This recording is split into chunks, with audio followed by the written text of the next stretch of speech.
Hello and welcome to episode 91 of the world's first Paul Weller fan podcast. I'm Dan Jennings, and 10 years ago I gave up my live streaming career as a radio presenter with one big regret: never getting to interview my hero, the legendary British musician Paul Weller. This podcast exists purely to solve that issue. Welcome to Desperately Seeking Paul. And exciting news from the podcast: not only have we recently hit the top of the charts, thanks to all of you for listening, but we now have official fan podcast merchandise as well. The idea being it can help you to celebrate your love of the podcast and of Paul. Head to my website, paulwellerfanpodcast.com, and just click on the store button for more details. Now, in this episode of the podcast, I'm joined by bass player and music producer Ernie McKone. With so many connections to Paul Weller and the likes of Mick Talbot, Steve White, Carleen Anderson, Jacko, Peake, Matt Deighton, and others over the past 30 plus years, there are some great stories to get into on this one. So let's do it. Ernie McKone, thanks for joining me.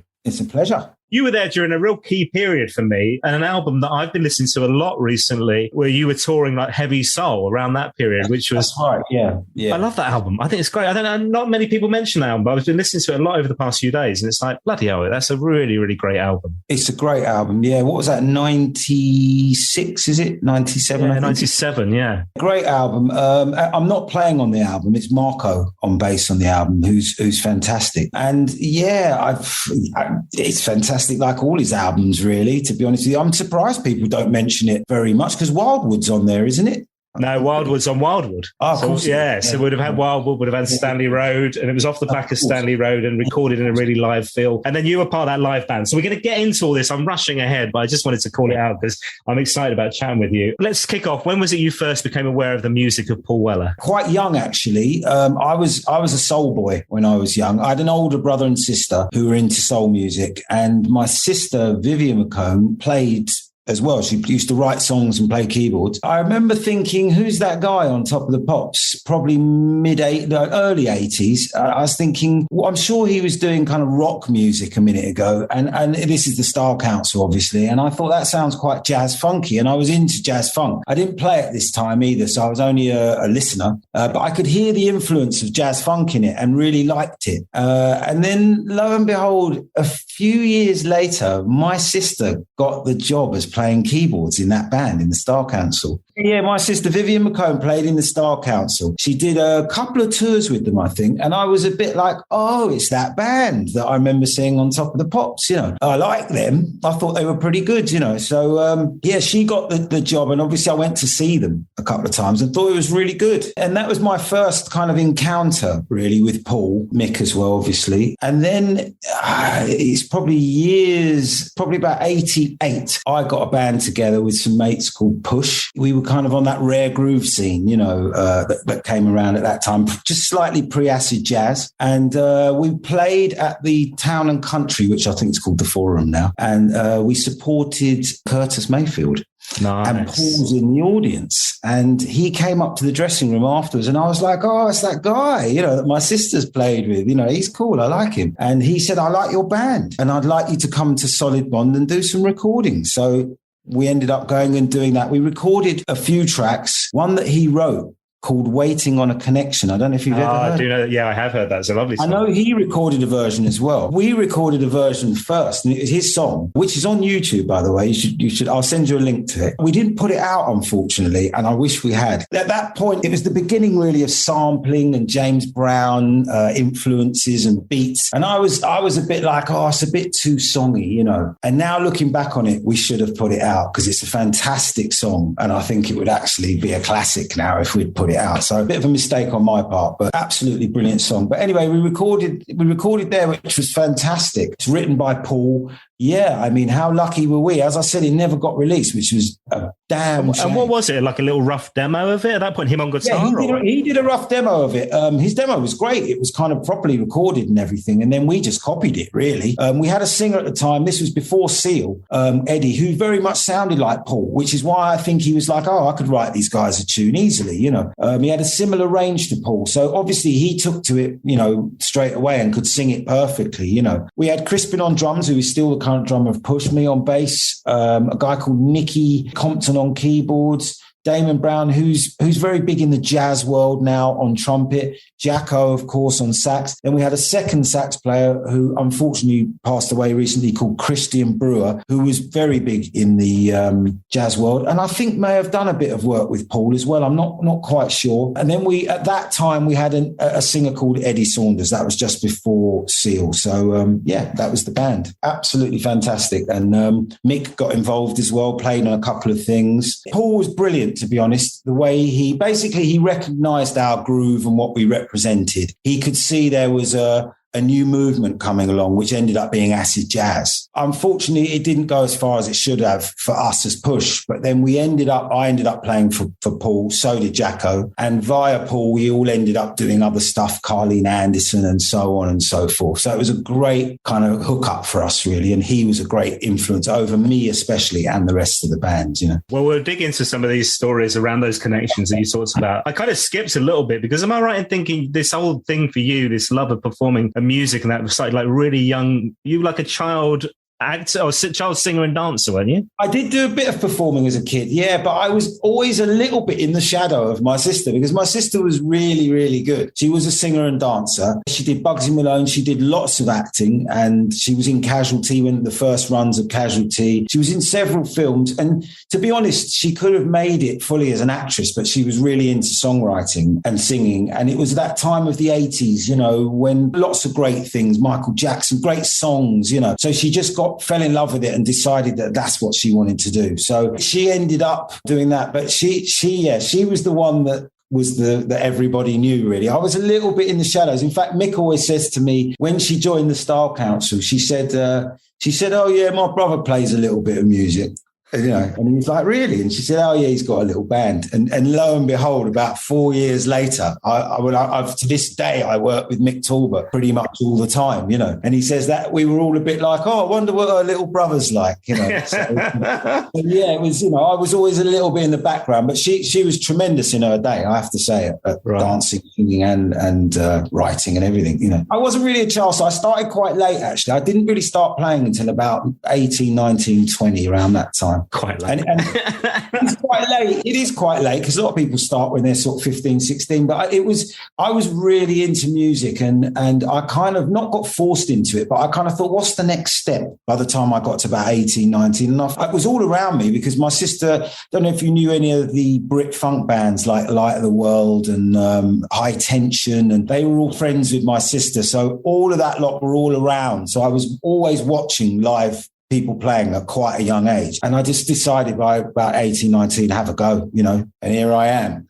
Well, the other thing, obviously, not only being able to play, but the production side of things is really important to you as well. And it was around that time you're talking about where you started up this label, Boogie Back Records, which is going to tie into lots of our stories as well. So tell me about that, how that came about. Yeah, okay. So basically, I started playing, doing a few bands, got Push going and stuff. But the whole time I was doing that, and even really at a younger age, I was messing around with tape machines and sound on sound and overdub. So I was always really into studio stuff. And by the time I kind of got out there, bought a bit of gear, you get your first tape 4-track and then your 8-track, you know, so I did all that while I was at home. Then by the time things started happening, I set up a small studio in Muswell Hill, which Paul and Mick have both been to back in the day. Mick still comes up there. In fact, Mick has some of his equipment up there now. So in the background, apart from playing, and also I realised there's lots of good players. I want to produce a bit, try and make some music that sticks around forever, you know. Late 80s again, early 90s, I set up the studio. First, I just started by hiring and learning how to record bands. And as I went along, I started to, you know, produce my own stuff and work with other people who would come in and I'd record them. And it just seemed like the next thing to do was to set up a label and just see where it went, you know. And at that point, there was still no burnable CDs or MP3s or streaming. So we did all right, you know. It was a good thing to do, you know. And we could literally record a song in my studio, mix it, master it, press it onto vinyl and sell about 7,000 of them on a regular basis. Yeah. So you can imagine we were doing pretty well, you know, and we didn't have many overheads. We were using tape at the time. So it was all very easy, you know. It went really well. And we never had massive budgets, but I think people could see the intention of what we were doing and how passionate we were about it, including Paul, who came down and helped on a few things. The likes of Max Beasley, Omar, Misha Parrish, and many more, really, who at the time, they knew they weren't going to make a fortune out of any of it, but they were just totally interested in this situation of the realness of going somewhere and recording, you know, and as I say, the passion that we put into it. So yeah, it was fairly successful and is still going to this day. And there are more Weller connections with it around from this day and from last year, which we'll talk about a bit later on, because I wanted to understand around this time as well, you're kind of mixing both. So you're kind of doing the production, the record label, and then Galliano come along. Basically, Push didn't go as far as we'd hoped. Our singer left and became a megastar, and that was Seal. Right, I've heard of him. Yeah, yeah. So you've heard of him. So yeah, he was our singer. We signed to Acid Jazz. We were one of the first bands to sign to Acid Jazz label with Eddie Pillar and Giles Peterson. They were both partners at the time. Our singer left.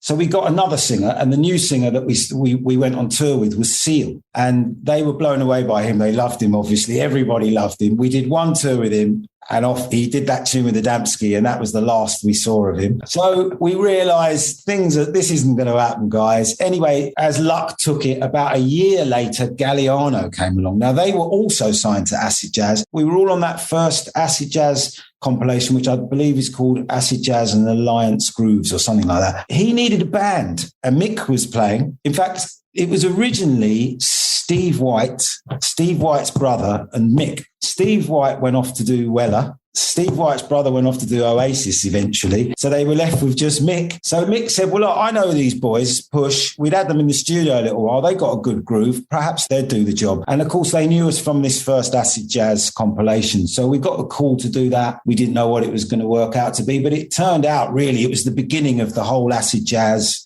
rap movement, really. And we were there for many years, you know. Then Giles took it to Talking Loud, didn't he? So they kind of split Yeah, they split. Yeah, Giles, he carried on with Acid Jazz. Giles took it to Talking Loud, and we basically started touring. It became very popular, especially in Europe and Japan. Again, Mick is in the band again, so there's the Weller connection again. You know, the rest is history, I suppose, on that. Really, certainly those first three albums are terrific. So we're talking in certainly are in Pursuit of the 13th Note, A Joyful Noise into the Creator, and the Plot Thickens, which was huge, wasn't it, at that time? Absolutely. I'll be honest with you, I loved it. I absolutely loved it. I do to this day as well. I think the whole concept of it and everything that Rob, who was the rapper and really the mastermind, everything he brought to it, I still listen to it now and think it's fantastic. The lyrics are fantastic. The way it represents that era is fantastic. And I'm not sure you could do that kind of thing in this day and age, but it was a great time back then, and I really enjoyed it. Really, really enjoyed it. Yeah, there's a real energy behind it as well. Absolutely, isn't there? Absolutely. I mean, it was born out of samples. You know, like they would get samples and they'd mix it all together and then they'd rap over the top. But by the time they would take that to the band, it would take on a whole new level. And like you say, an energy would come through it because we totally got it. We were like, yes, we totally get what you're doing here. So it would create this energy, and it transpired live really, really well. And it created a really good show. I know that Paul was a big fan as well because he referenced them. And around that time, Mr. Weller's coming back, his solo career's kicking off. We're having that first Weller album, which Jacko played on, obviously. Max was involved. Yeah. Paul, a couple of times, I remember, turned up at festivals at the side of the stage. And I'd be like, oh, Paul's here. And then I realised, of course, his solo career's out there now. So he was turning up on a few of the same festivals as we were, you know. So it was great. I would be able to go and have a look at them later on, you know. He seemed to be quite into it. He seemed to be quite a fan of it, which was nice, you know. Paul's musical knowledge, I think he's fantastic on that level. He knows when something's good. There's no two ways about it. I'm very, very proud of Galliano, and I'm very, very proud of working with Paul because I think they're two fantastic things that I've been lucky to be involved in. So talk me through this then. We're talking heavy soul period, so post Stanley Road into his next album, Heavy Soul. Stevie Craddock has been part of the live band, but Ocean Colour Scene blow up. They're massive, so it's difficult to juggle the two. So Matt Deighton joins on guitar, and Paul changes things around as well. So you join on bass. Galliano finished mid-90s, about 96, I think. I say it finished, we went our separate ways, as these things do. They last for a certain amount of time. So I spent a year twiddling my thumbs. What shall I do now? And then I get a call to play with Carleen Anderson. And of course, Carleen Anderson was part of the Young Disciples. So it was all on the same label as Talking Loud. I was well aware of her music and was pleased to get that call. Mick, again, was involved. So they got me and Crispin. In fact, they got pretty much the push rhythm section again. Mark, the guitar player, Mick Talbot and myself and Crispin. And we start touring with Carleen Anderson, which is great. And then she does a couple of tunes produced by Paul and Steve Craddock, which were fantastic. Then we get asked to join them on their tour, which was even better. We go on tour. We do, I think, 2 tours with them, supporting them. I think on the 3rd tour, if I'm right, I think Yolanda was maybe thinking of not doing it. Or anyway, it turns out that she didn't want to do the next tour. Obviously, I knew Paul and I'd been there for a couple of tours. So I'd been watching his show nearly every night. So I guess from his point of view, it seemed like an easy option to ask if I wanted to come and do his show. Obviously, I wasn't going to refuse that. So I did. I ended up the next tour I'm playing for Paul. He did just call me up, I think, and just said, do you fancy doing the next tour, Ern? I'm sure it was something like that. And I just went, yeah, all right, Ed. I was a bit nervous about it because, as far as I'm concerned, it's mega, and I know Yolanda really well. So I was a bit, I was very grateful that I was asked and, she's an amazing bass player, by the way. So it was big shoes to fill, one of the best. But I did all right, I think. And I did, I did 2 or 3 tours, I think. Yeah. So it was a couple of years. And so we got Europe, Belgium, France, Netherlands, Italy. Yeah, we did all of Europe, and a couple of big tours in England as well, yeah. And it was fantastic. To me, it was like another level. Something that I'd not done before. And I remember doing Victoria Park. I can't remember what year, but it was with Noel opened up for us. It was at that point that I realized just how big Paul was and how besotted people were by him. I mean, I knew that he was massive and, we'd done all these theatres, but I walked out and it was as far as I could see there was people and they just went mad. And I was like, wow, these songs are just incredible. It really is incredible. I love that because they filmed that. And it was a really interesting lineup because Carleen was on the support as well. Finley Quay was on the support. Ian Jury. Yeah. It's a really interesting lineup if you think about the evolution of Weller. So you've got Stevie White there, obviously, on drums. Yeah. You've got Matt Deighton on guitar. Brendan Lynch, the producer of... Right, Brendan, yeah. He was on keys at that point. He used to come up, and play a bit of keys, and he used to do kind of sound effects and stuff. He didn't do all the gigs, but he used to come on some of them. Yeah, that's right. I forgot about Brendan, yeah. And they filmed the Victoria Park gig. It's on YouTube. That's right. It's on YouTube. Yeah, I'm really pleased about that because it was a big gig and it was kind of, for me, it just sealed the deal, that I did it. And it was a nice gig as well. So, they're a nice pair of shorts you've got on, man. They look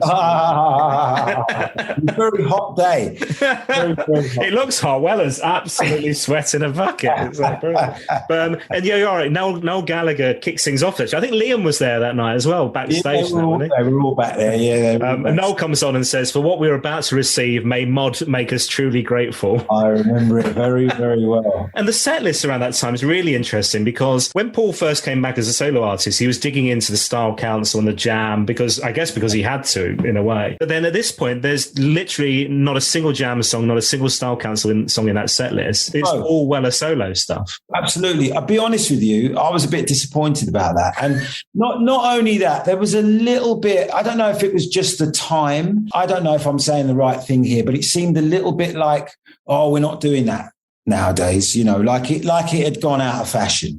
I was always a bit disappointed by that and I had the same thing with Galliano, really. They were a bit like, acid jazz has gone out of fashion. And it's like, for me, okay, the fad or the following might have gone out of fashion, but the songs are always relevant, however many years later. And I always wanted to play some of that Style Council stuff. So I was a bit disappointed I missed out on that, if I'm really honest. We did do That's Entertainment a couple of times, but that was about it, really. I was always a massive fan of the Style Council, and I was never having a bad word said about them. And that was that. And so I was always a little bit disappointed that we didn't have those songs in the set. But, you know, Paul's the boss. What are you going to do? That was right, yeah. I mean, to be fair, it's not a bad set list. So we kick off with Into Tomorrow. We're into Peacock soon. I used to love Into Tomorrow. I mean, what energy that used to kick out. First song, you know, absolutely brilliant tunes. And Wildwood, for me, I get goose pimples sometimes. Yeah, there's this lovely bit, this lovely little acoustic-y bit with you all in the middle. As You Lean Into the Light, which is a song from Heavy Soul, which I absolutely love. I think that's brilliant. Then Wildwood, Up in Susie's Room. Oh, Susie's Room, what a great tune. Science, I think, is a fantastic tune. Yeah. Absolutely brilliant tune. And I said to him a couple of times, I'm going to cover that tune at some point and do it in a soul. And he's like, yeah, all right, go on then. And, well, it's nearly 30 years on. Why have you not done it yet? Come on. Well, I will. I'm thinking about doing it. You know, I will do it.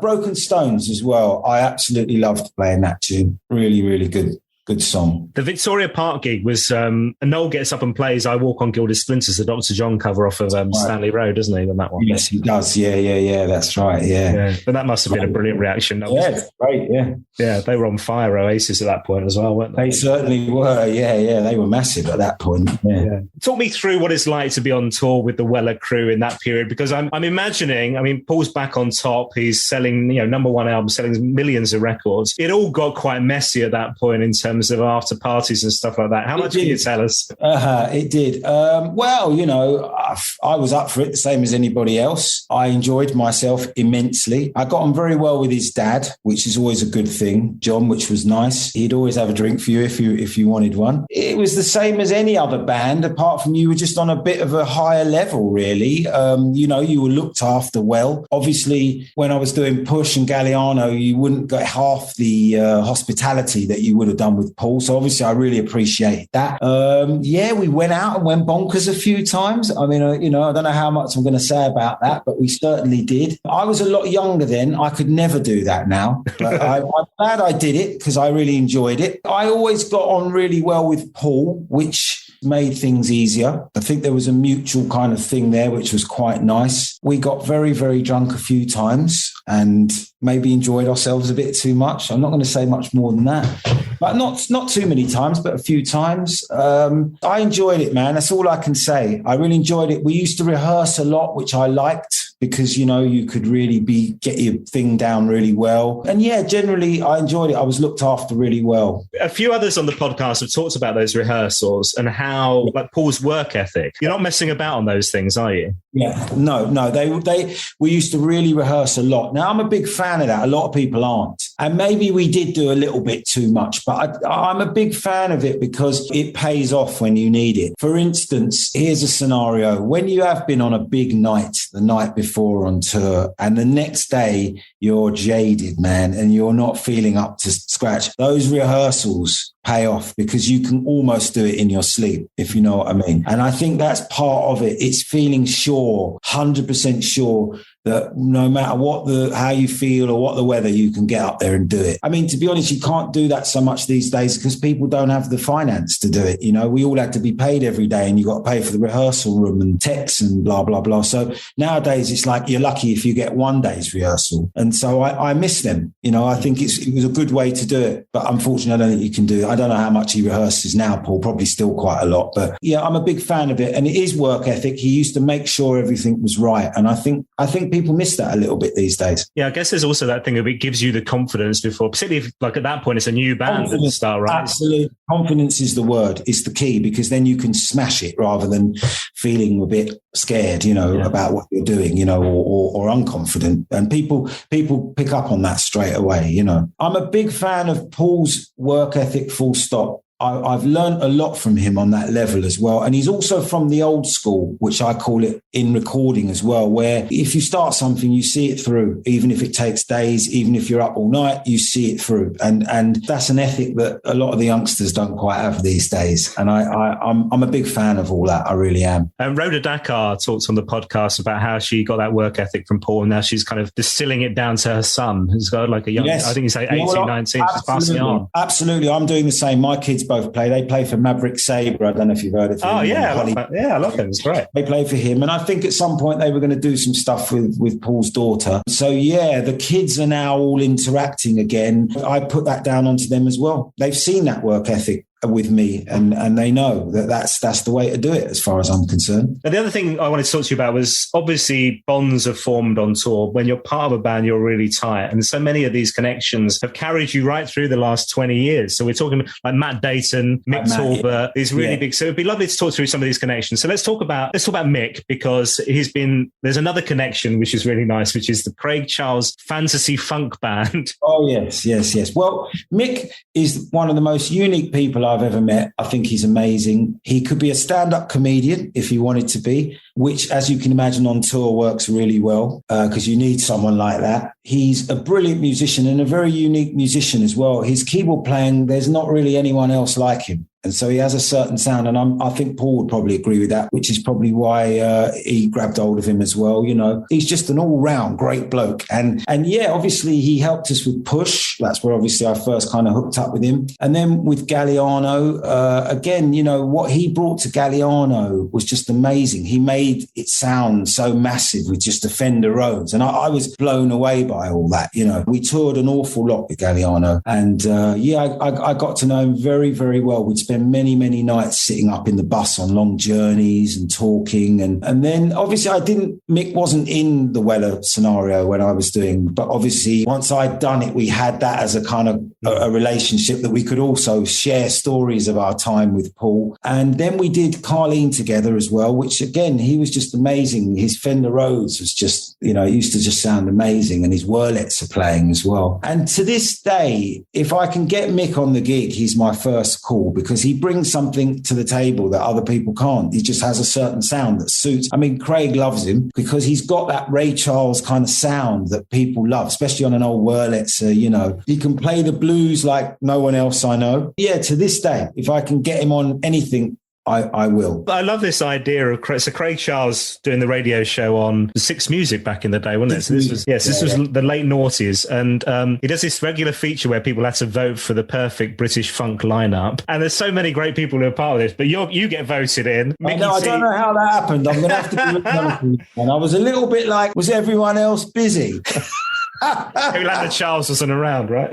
Yeah, Yolanda. And I think Mark King was even mentioned. I said, you've got to be joking. You know, there's no way I'd get picked over there. Anyway, I don't know how it happened, but I did end up there, yeah. But it's brilliant. So not only is this like a listener's feature on air for a couple of years with people ringing in each week or whatever, but then actually it becomes an actual band that is put together with you and Mickey T are part of it, right? Yeah, well, that's down to Craig. I mean, he's another one. He's fantastic. Again, he's from the old school.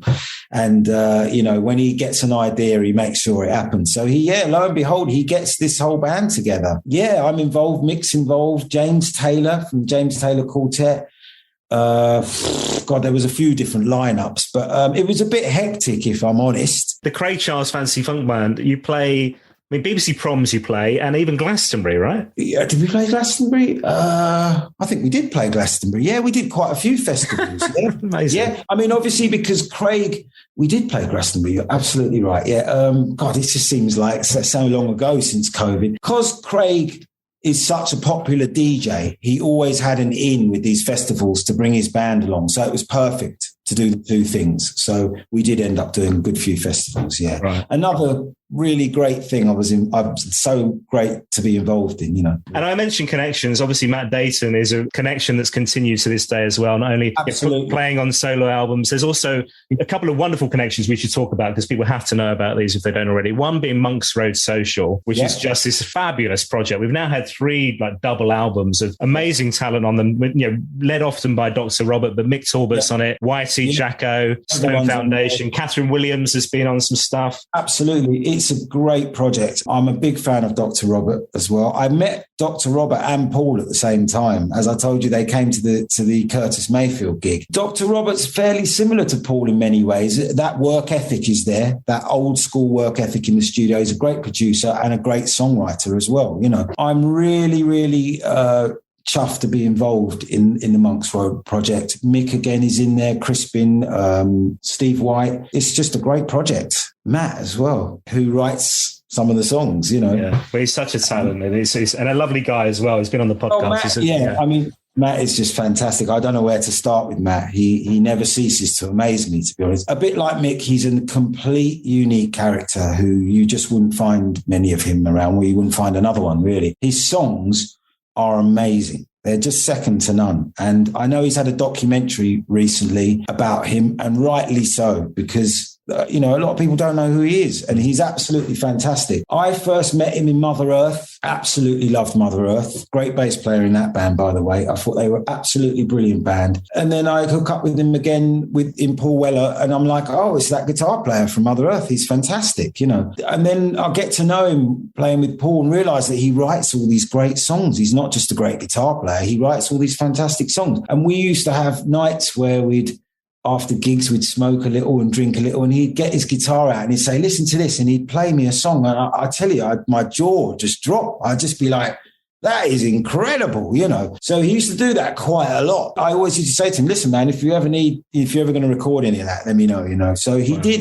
He actually came to my studio at one point with his wife at the time as well, Nicola, and recorded some stuff which he wrote, which was absolutely brilliant. And then he did his own solo thing that I played some stuff on Crispin and Steve, I think, at the time. And then very recently, well, just before COVID, in fact, COVID sort of put a halt to it, he got Mother Earth back together, but used us as the lineup. I don't know if you knew that. Mick on keys and... Sooner than much later, right? This new song, a couple of covers. Yeah, brilliant, brilliant. Basically, that came about through Monks Road. We were all doing Monks Road. It was great. I like, to work with Matt again on that. And it went so well. He was like, I've been thinking about getting Mother Earth together again. The guys, I think the bass player's in Australia, the other guy's in Japan. It's not going to happen with those guys. Would you be interested? And of course we said, yeah. Before we knew it, he'd written a set of songs and off we went, Unfortunately, COVID put a bit of an end to it, really, because it was really going well. We'd really got a head of steam up. The last gig we did, I think we locked down about 2 weeks after. So we were very lucky not to catch it as well at that point. We were all over the bloody place and we were hugging and meeting people. You know what Mick's like, and everyone was signing autographs. And it kind of put a halt to it, really, because obviously we then, as you know, what has it been now, 2 years? And in that time, Matt got his documentary finished. And I think at the moment he's decided that since the documentary, it's probably best for him to continue with his solo thing for a little bit, where he just goes out and plays with the guitar, which makes sense, So we will come back to it. Maybe next year we'll get back out there and do some stuff with Mother Earth, which would be nice, because that, again, was really nice. Great project. And Dr. Robert on Twitter mentioned to me that there's more Monks Road stuff in the can. There is. There's a whole new set of stuff which I think he's mixing at the moment, which... if I don't, I'm not sure if I should say this, but I think it's the best stuff yet. Yeah. I liked the stuff before, but I think this new lot coming is... Given that there's so many Weller connections on it, I keep expecting suddenly Paul's going to pop up on something with that little set. I'm not sure if I'm allowed to say this, but I think he is involved in some aspect on the new one. I'm not 100% sure, but we'll have to wait. I'll take that as a yes, Ernie. We've covered quite a lot of you as a musician, but we should talk about you as a producer as well, particularly around Paul, because there's two other elements that we should talk about from during this kind of pandemic period we've had over the past couple of years. The first one I heard was Stone Foundation. So they'd done this amazing track, Deeper Love, with Weller, and there's this beautiful remix, the late night jazz funk mix that comes from you. So talk me through how that came about. Okay, so Stone Foundation. They first caught my eye about a year before that, where I noticed them, and I noticed that they were recording at Black Barn. I'd just seen it on YouTube. So I thought, they must be involved with Paul. And then, of course, Paul starts popping up on there. So I realised, they must be working with Paul. I spoke to Mick. He was like, oh, yeah, they're working with Paul. And then they got a few, back in the day, soul artists on their records. And I was like, I like this. I think this is good, And then I think they took off a bit after that. And, and I think I had a couple of conversations with Paul around that time saying, I like them. I think they're really good. They were booked into his studio to do some recording, and I think Paul suddenly had to get into the studio to do something for Japan. It was all very last minute. Anyway, Mick said to them, Ernie's got a studio and he's got a lot of the old vintage keyboards like Paul, because they wanted to do a load of overdubbing with old keyboards. And I've got Hammonds and I've got Mick's Wurlitzer, I've got Mick's Hammond up there and stuff. So he said, give him a call. So they called me. I didn't know him. And I said, of course you can come up to my studio. So they booked a couple of days. Mick came up with them as well. But I was blown away. I really liked the tracks. I thought they were really good. And I said to them, look, I don't normally say this, but I do my own stuff. And I've got this label called Boogie Back. And they were like, oh, right. So I played them a couple of tracks and they were like, we love it. This is fantastic. You wouldn't do a remix on something, would you? And I said, I do a bit of that. I've been doing these remixes. I'd done Lisa Stansfield and a few people that they knew of, the OJs. Actually, I'd just done one for the OJ. So when I played them that, I think they were impressed. I thought, well, let's see if they come back to me. They came back to me about 2 months later when they were a bit further down the line with the album, gave me a couple of tracks to remix. I loved them. I thought they were brilliant. And it was a pleasure and very easy. And it was nice to have Paul's voice on one of them. With the remixing thing, I always find if it's a good song and the vocal delivery is good, it's easy. If it's not, then you've got problems because the music's got to try and overtake the actual song, if you know what I mean. But both those cuts were absolutely easy to remix because it was all there, A couple of people have joined me on the podcast who have remixed for Paul in the past few years. And one of the things I'm so envious of, you think, like having those split tracks with the raw vocal, just having that vocal on its own. Lovely. I mean, absolutely brilliant. I mean, Paul's was only singing on one of them, but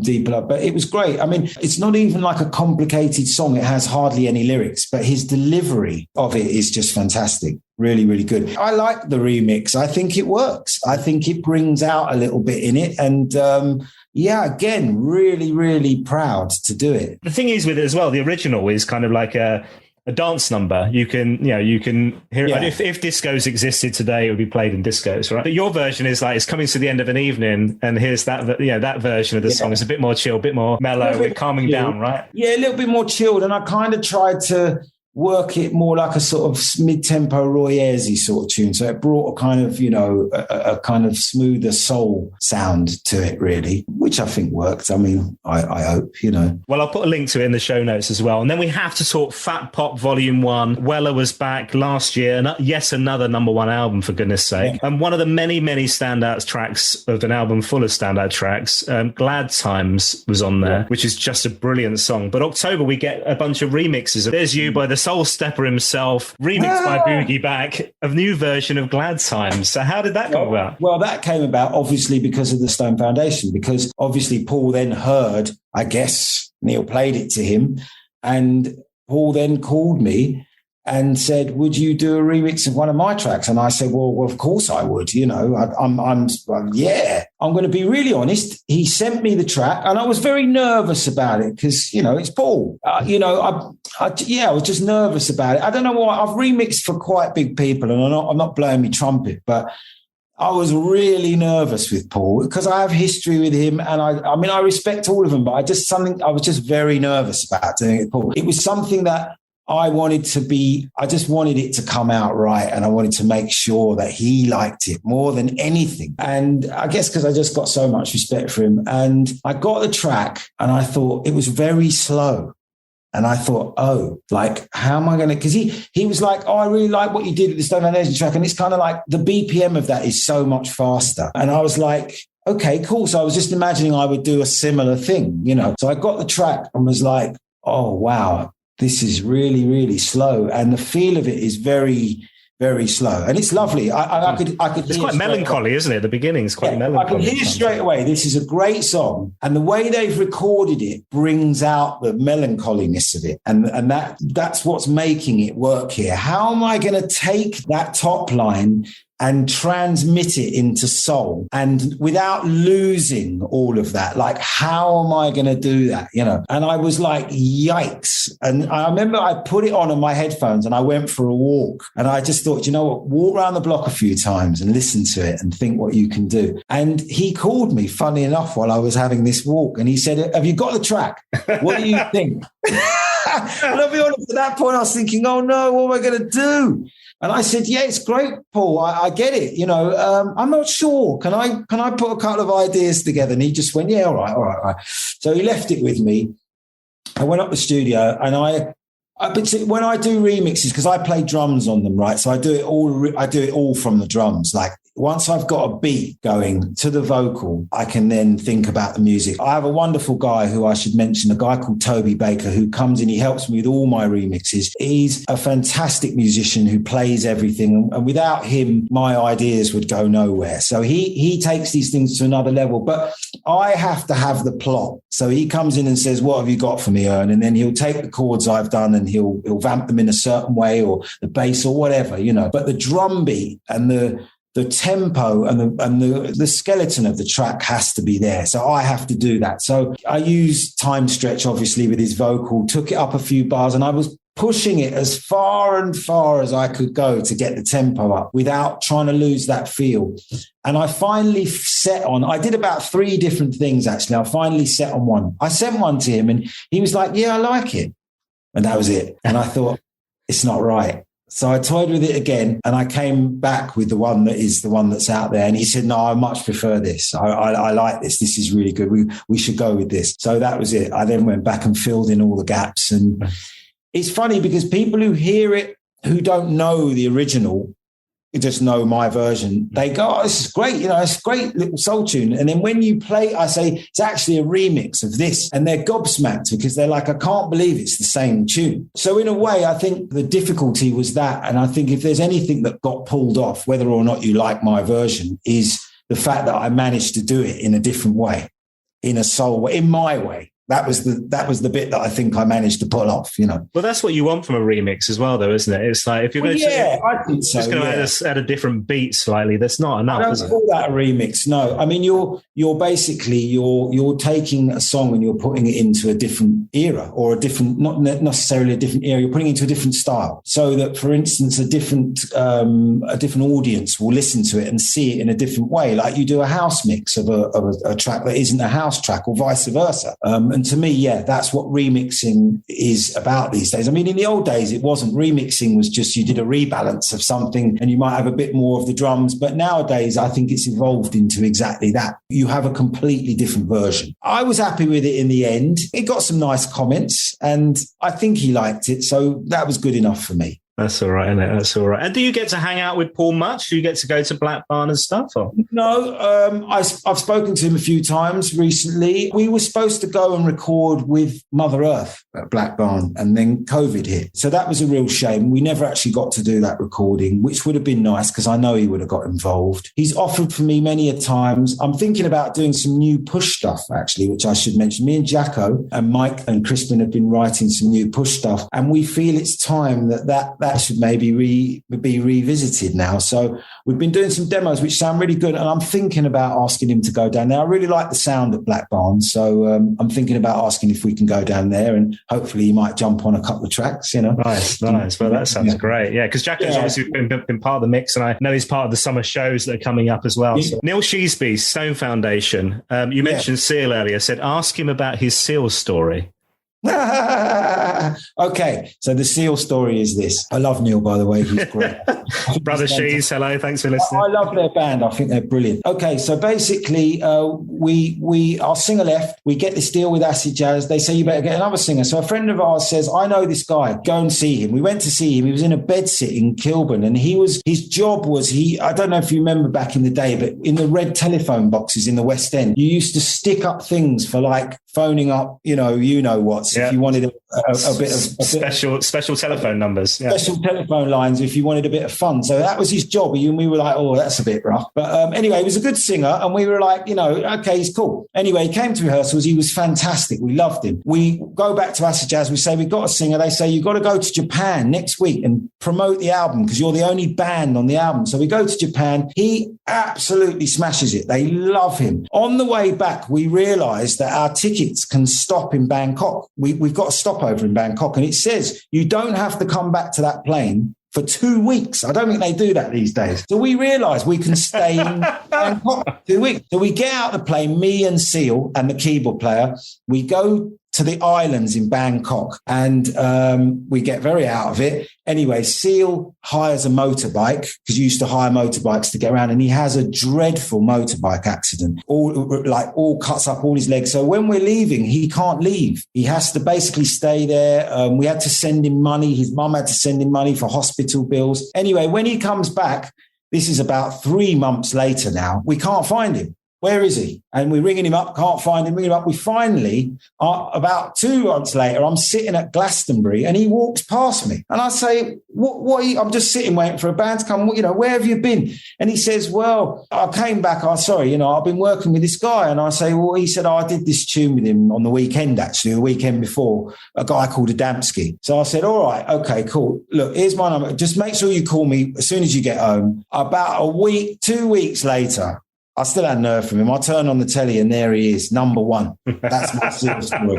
And that was the end of that. So we decided, I think we better get another singer, guys. and then the next thing the rest is history, isn't it? Brilliant. To say though, I hooked up with him quite a bit afterwards when he was in LA, and he was very nice. But then he went on to mega stardom, and that was that. Absolutely different stratosphere, right? Wow. And then final question here. Alex McLaughlin on Twitter says, of all the bassists who have worked with Weller, who's your favourite, other than yourself, of course? Okay, controversial again. There was a guy called Joe Dvorniak who worked with him in the Style Council really, really early on, who had another band called Eye Level as well. I was really into jazz funk at that time, and I was really into him because he could slap, and I was into that kind of thing early on. It's a difficult one because I'm a big fan of Kamel, and I'm also a big fan of Yolanda. So I'll have to say those three are my top favourites. I like them all, but Damon's fantastic as well, but I'm a soul man. And for me, those ones are my favourites. If I had to pick one, I'd probably say Yolanda. Wicked. It's difficult though. Hey, look, Ernie, this has been so lovely chatting with you about these stories. Yeah. I've got 2 final questions for you before you go. Okay, you're allowed one Paul Weller song for the rest of your life. It can be the Jam, the Style Council, or solo. What are you going to go with? One Paul Weller song. You're gonna be shocked by this. I'm going to go with the Style Council, and it's going to be Soul Deep. Do you know that tune? Yeah, right. With Junior and all that. It's going to be Soul Deep with Junior and Jimmy Ruffin, because I'm going to say that one because I was coming up at that time. I was into electro music. I was into soul. And I was like, who are these boys? And it had a big influence on me. So I'm going to say Soul Deep. Brilliant. I know it's controversial. I mean, of course, there's ones later on I love, but I'm going to say that one because it had a bit of an influence on me. Nice. I like that. And I bet no one else has said that one. They haven't. And then final question. Purpose of this podcast is not least to talk to amazing people like yourself who've got great careers and connections with Mr. Weller, but it's also for me to get the interview with Paul Weller that I never managed during my radio career. If it happens, what should I ask him? Oh, my God. That's a really interesting question. I'd ask him what is his favorite era of his music and why? Nice. What defines a great artist is that they've been managed to reinvent themselves through so many different eras, and every single time it has been successful. So he's done that. And to me, that is what makes a great artist. I mean, it's great to have done a body of work, but if you can keep doing that and keep people's interest through the 70s, the 80s, the 90s, the noughties, then so for me, which one do you like the best? That's what I would ask, and why? Which one brings you the most joy? That's a great question. Ernie, thank you so much for your time, man. I really appreciate it. Thank you. My thanks once again to Ernie McKone. What a lovely guy. Another talented dude on this podcast. You'll find links to lots of the things that we talked about in my show notes, paulwellerfanpodcast.com. Thanks for listening. If you've enjoyed this episode of the podcast, you can leave a 5-star review wherever you get yours. Make sure you subscribe and follow as well. Please do help to spread the word on your social media channels, and you can get in touch on Twitter @WellerFanPod or on Instagram and Facebook, Paul Weller Fan Podcast. Next up on the podcast, we hear from Scottish singer-songwriter and another magnificent talent, Dot Allison. We talk about a very special collaboration with Paul and her latest fabulous LP, Heart-Shaped Scars. Thanks for listening. I'll see you next time.